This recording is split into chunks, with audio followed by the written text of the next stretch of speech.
এখন আমাদের জীবন শুরু হয়ে গেছে মক্কি জিন্দিগির মতো। আল্লাহ রসুল মক্কি জিন্দিগির মধ্যে জিহাদ করেন নাই। আল্লাহ রসুল মক্কি জিন্দিগির মধ্যে আখলাক প্রদর্শন করেছেন। আর এই আখলাকের দ্বারা কি হয়ে গেছে বলেন, যে আখলাকের দ্বারাই ইসলামের পতাকা পথ করে উঠতেছে, উড়বে।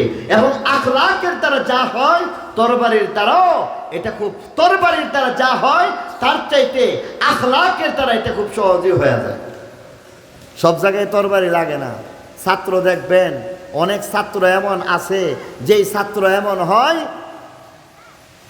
এর বেদ দিলে কাজ হয় না।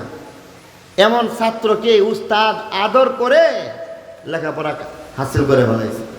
আমার এক বাগ্নির জামাই, এর কোথাও কোনো মাদ্রাসায় দিয়ে রাখতে পারে না। হযরত মাওলানা রহমতুল্লাহ সাহেবের ছেলে, রহমতুল্লাহ সাহেবের ছেলেটারে যেখানেই দে লেখাপড়া করে না, ভাগ্যা জায়গা পিটাইতেছে, মারতেছে, এমনকি অনেক কঠিন শাস্তি দিতেছে, কাজ হইতেছে না। হযরত মাওলানা হাফেজ নূহ সাহেব রহমাতুল্লাহি আলাইহি উনি উনার কাছে নিয়ে দিছে। পরে বলতেছেন যে হুজুর আপনার কাছে দিলাম, এরা কিন্তু আমি করতে পারতেছি না, কন্ট্রোল করতে পারতেছি না। আর জানায় দিছেন মারতে হয়, পিটতে হয়, কাটতে হয়, আপনার কাছে দিয়ে দিলাম। বলতেছেন অসুবিধা নাই, মারতে হবে না। উনি তাকে এমন কিছু পড়ায় দিলেন, আদর্শ হাত দিয়ে দিলেন, আখলাক দেখায় দিলেন। এই ছেলে কোরআনের একজন বিশ্ববিখ্যাত হাফেজ হয়ে গেছে। তাহলে এখন আমার জন্য আপনার জন্য কি করতে হবে? আমার জন্য আপনার জন্য। বাংলাদেশের মধ্যে আমরা মতের ব্যবধানের কারণে একজন আরেকজনের বিপক্ষে লাগতে পারি না। বাংলাদেশের মুসলমান সকলেই মুসলমান, যদিও সে নাস্তিক পর্যায়ে রোজু হয়ে থাকে, কমপক্ষে কালিমা শরীফ পড়ে নাকি বলে না? তাহলে জিহাদ কার বিপক্ষে করবেন? কার সাথে জিহাদ করবেন? এখন আমাদের জন্য করণীয় কি? সেটা হচ্ছে এটাই। আল্লাহ রাসূল ফরমান সিলমান কাতাক ওয়াফু আম্মান যালামাক ওয়া আহসিন ইলা মান আসাআ ইলাইক। কইছে যার সাথে তোমার সম্পর্ক নাই, কাজ্জা তার সাথে গিয়ে মিল্লা দাওগা। এটা বিরাট বড় জিহাদ হয়ে যাইবে, মনের সাথে জিহাদ হয়ে যাইব। চিন্তা করে দেখেন কত বড় জিহাদ, চিন্তা করে দেখেন। আপনি যার সাথে কাজ্জা তার দিকে ছায়া কথা কইতে আপনি বসে উঠতে যাবো গা। কথা ঠিক কিনা বলেন? যে বেটার সাথে কাজ্জা, হে বেটার সাথে কথাবার্তা বলতে ভালো লাগবে? এই লোকের সাথে কথাবার্তা বলে ভালো লাগবে না। আল্লাহ নবী ফরমান সিলমান কাতাক, তুমি মনের সাথে বড় একটা যুদ্ধ করবা। এই লোকটাকে আগে গিয়া সালাম দিবা, ভাই সাহেব কেমন আছেন, ভালো আছেন কিনা, এমন বলে দুইজন একসাথে যখন মিল্লা যাইবা, তুমি মনের সাথে জিহাদ করলা। তুমি তরবারির সাথে, তরবারির মাধ্যমে জিহাদ করলে যেমন একটা সওয়াব তোমার আমলনামায় আল্লাহ সেই সওয়াব দিয়ে দিব। আমরা ইরাত নাই, আমরা ইরাত নাই। আমরা বরং কি কাজ্জা আরো কেমনে খেলে বাড়ামো, কেমনে খেলে লাগামো। এই লাগালাগির মাধ্যমে ইসলাম না, বরং মিলার মাধ্যমে। জোরো সিলমান কাতাক, যার সাথে তোমার সম্পর্ক নাই তার সাথে সম্পর্ক জোড়া লাগায় দাও। ওয়াফু আম্মান যালামাক, মনের জিহাদ করো। আর একটা জিহাদ, যে তোমার ক্ষতি করলো, তোমার সাথে অবিচার করলো, তুমি তারা মাফ করে দাও। সুবহানাল্লাহ বলি। তার সাথে মিলতেই তো কষ্ট। আবার এ আমার সাথে একটা অন্যায় করছে, একটা থাপ্পড় মারছে, এরপরে আমি তারে মাফ করে দিব, বদলাও নিব না। আল্লাহ রাসূল ফরমান এটাই তোমার মনের জিহাদ, কারণ এটা তুমি তোমার মনের সাথে জিহাদ করতেছো। ওয়া আহসিন ইলা মান আসাআ ইলাইক, আর বলতেছেন তুমি যেই ব্যক্তি তোমার বিরাট কোনো একটা ক্ষতি করে ফেললো, তার সাথে তো তুমি সম্পর্ক করলা, তারে তুমি মাফ করে দিলা, বদলা নিলা না, তার তুমি বদলাও নিলা না, ক্ষমাও করে দিলা। শুধু তাই নয়, বরং তোমার বিরাট ক্ষতি যেই লোকটা করলো, এমন মানুষটাকে তুমি একটা ইহসান করে দাও। সুবহানাল্লাহ কইতেন না? আরো জোরে কোন। এই কারণে বলতেছি আমাদের এখনের সময় হইতেছে এমন আখলাক। আমার আখলাকের দ্বারা যেন বুঝতে পারে মুসলমান এমন হয়, আমার আখলাকের দ্বারা যেন বুঝতে পারে উলামায়ে কেরামের আখলাক এমন হয়, আমার আখলাক যেন এমন হয়ে যায়। এই আখলাক দেখে দেখে যেন শিখতে পারে। আমার আখলাকের মধ্যে যদি প্রতিশোধ পরায়ণ কিছু চলে আসে, তাহলে আমি আসলে সত্যিকারের জিহাদ করতে পারলাম না। আগে আমার আখলাককে ঠিক করা লাগবে। হযরত আমির মুআবিয়া রাদিয়াল্লাহু তাআলা আনহু, দেখেন আখলাক কারে কয়। হযরত আমির মুআবিয়া রাদিয়াল্লাহু তাআলা আনহু, সাহাবায়ে কেরামের মধ্যে পক্ষ মতানৈক্য হইছে, হয়েছে না যে তা না। হযরত আমির মুআবিয়া রাদিয়াল্লাহু আনহু এক পক্ষে, হযরত আলী মুর্তজা রাদিয়াল্লাহু তাআলা আনহু শেরে খোদা তিনি আরেক পক্ষে। এর মধ্যে দেখা গেছে হযরত আবু হুরায়রা রাদিয়াল্লাহু তাআলা আনহু সারাদিন হযরত আলী রাদিয়াল্লাহু তাআলা আনহুর পক্ষ হইয়া হযরত আমির মুআবিয়া রাদিয়াল্লাহু তাআলা আনহুর বিপক্ষে সারাদিন জিহাদ করছে। সারাদিন জিহাদ করার পরে মাগরিবের পরে যখন খাওয়ানোর সময় হয়েছে, হযরত আবু হুরায়রা রাদিয়াল্লাহু তাআলা আনহু দৌড়ে গেছে, আমির মুআবিয়ার দস্তরখানে আমার জায়গা রাখো, আমি এখানে গিয়ে খানা খাবো।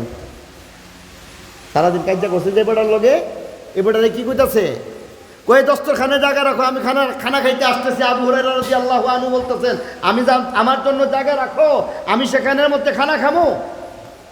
হযরত আবু হুরায়রা রাদিয়াল্লাহু তাআলা আনহু সারাদিন হযরত আমির মুআবিয়ার যে বাহিনী ছিলেন তার বিপক্ষে জিহাদ করে মাগরিবের পরে এশার পরে বাস আমির মুআবিয়া দস্তরখানে বসে খানা খেতে বললেন। জিজ্ঞাসা করতেছে, এই তুমি না আলীর পক্ষের লোক, তুমি আমার এখানে খাইতে আইছো কেরে? সারাদিন আমার বিপক্ষে যুদ্ধ করছো, জিহাদ করছো, যুদ্ধ করার পরে এখন মাগরিবের পরে খানা খাইতে আইছো? কোন হানির জবাব তুমি পরে আগে খাইয়া লই, আগে খানা শেষ করে নেই, খানা খাওয়ার পরে জবাব দেওয়া হইবে। খানা খাওয়ার পরে জিজ্ঞাসা করা হইতেছে, হযরত আমির মুআবিয়া রাদিয়াল্লাহু তাআলা আনহু আল্লাহ নবীর সাহাবী, কাতেবে ওহী, মজলুম সাহাবী হযরত আমির মুআবিয়া রাদিয়াল্লাহু তাআলা আনহু সাহাবায়ে কেরামের মধ্যে যিনি ছিলেন মুহাদ্দিস, হাদিসের পাতায় পাতায় যার নাম বারবার আসে। এমন কোন হাদিসের কিতাব নাই যেখানে হযরত আবু হুরায়রার নাম নাই। এমন কোন হাদিসের পৃষ্ঠা পাইবেন না যেখানের মধ্যে হযরত আবু হুরায়রা রাদিয়াল্লাহু আনহুর নাম নাই। উনারে বলতেছে, এই আবু হুরায়রা, সারাদিন আমার বিপক্ষে জিহাদ করছো, যুদ্ধ করছো, আর এখন খাইতে আসছো। ও খানা তো খাইয়া আসছি, এখন জবাব দিতেছি, শোনেন। হক আর না হকের দিকে কোনটা ভালো কোনটা মন্দ, অর্থাৎ সত্য আর সত্যের বিবেচনায় যদি চিন্তা করি, সাহাবায়ে কেরাম সবাই সত্য, ঠিক কিনা বলেন? মাযহাব 4টা, কোনটা ভুল? কথা কন, সব মাযহাব সত্য নাকি ভুল? আরো জোরে বলতে হবে, সত্য নাকি ভুল? মাযহাবের মধ্যে যেমন উত্তম অথবা অনুত্তম, এলা কইছে এটা বেশি বালা, হিলা কইছে না এটা বেশি বালা, ব্যবধান অদূরই। এখন বলতেছেন যে দেখেন সবাই তো সত্য, তবে আপনি যেই মতামত গ্রহণ করেছেন, আমার মতে আপনার এই মতের চাইতে হযরত আলী রাদিয়াল্লাহু তাআলা আনহুর যে মতটা এটা বেশি বালা। যেহেতু ইলার মতটা বেশি বালা, আমি ইলার পক্ষে, এই জন্য সারাদিন ইলার পক্ষে থেকে আমি কি করছি, এই মতের পক্ষে হইয়া, উত্তম জিনিসটার পক্ষ হইয়া, যেটা ও অপেক্ষাকৃত কম উত্তম, সেই জিনিসটার বিপক্ষে আমি চালাই গেছি। কারণ খাইতে যাইছো, কয় আলী রাদিয়াল্লাহু আনহুর দস্তরখানের চাইতে আপনার দস্তরখানের খানা বালা, আপনারা এনে খানাটা বালা, এই কারণে খানা খাইতে মাগরিবের পরে আপনারা এখানে আইসা পড়লাম, আর মতামতের দিক থেকে ওনার মতামতটা ভালো, এই কারণে ওনার পক্ষ হইয়া কাজ করছি। এই হইল সাহাবায়ে কেরামের আদর্শ, এই হইল সাহাবায়ে কেরামের আদর্শ। আজকে আলেম ওলামা একজন আরেকজনের বিপক্ষে লাগিয়ে থাকে, কি লাগিয়া?